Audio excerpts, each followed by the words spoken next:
പിന്നെ തവളക്കണ്ണി എന്നുള്ള ചെല്ലപ്പേരും. ചെല്ലപ്പേരെന്നല്ല പറയാ, ഇരട്ടപ്പേരെന്നാ. ആ, ഇപ്പോഴും ദേഷ്യം വരുമല്ലേ ആ പേര് കേൾക്കുമ്പോ? ആര് വിളിക്കണോ അങ്ങനെയൊക്കെ?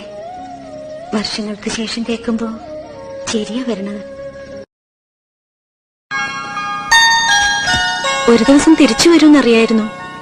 അന്ന് പക്ഷേ കൂടെ ഒരു പെൺകുട്ടിയും കൂടി ഉണ്ടാവുമെന്ന് കരുതി. എന്തേ?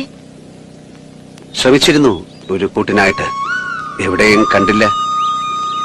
ഒരാളെ പോലെ 7 പേരുണ്ടാവും എന്നൊക്കെ പറയുന്ന വെറുതെയാണ്. ഒരാളെ പോലെ ഒരാൾ മാത്രമേ ഉള്ളൂ.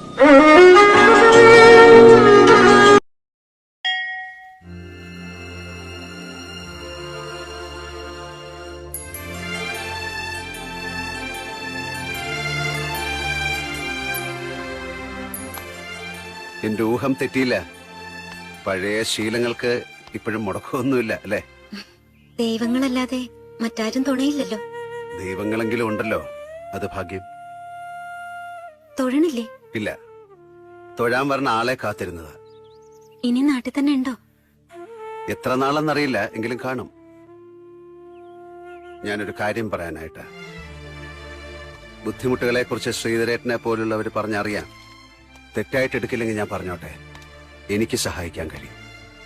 പണത്തിന്റെ കാര്യമാണ് ഞാൻ പറയുന്നത്. ഞാൻ എന്തെങ്കിലും ആ രീതിയിൽ ചെയ്താൽ നിഷേധിക്കരുത്. ബാലേന്ദ്രനോടാണോ ഇയാളോടാണോ ഇത് പറയേണ്ടതെന്ന് ഞാൻ ആലോചിച്ചു. അയാളത് എങ്ങനെയാകും എടുക്കുക എന്നുള്ള ഗതികേടുണ്ട്. പക്ഷെ ഞാൻ നിഷേധിക്കല്ല. ഒന്നും വേണ്ട, ഏതെങ്കിലും വഴിക്ക് അതൊക്കെ നേരെയാവും. അതിലൊക്കെ വലിയൊരു സഹായം ചെയ്തത്.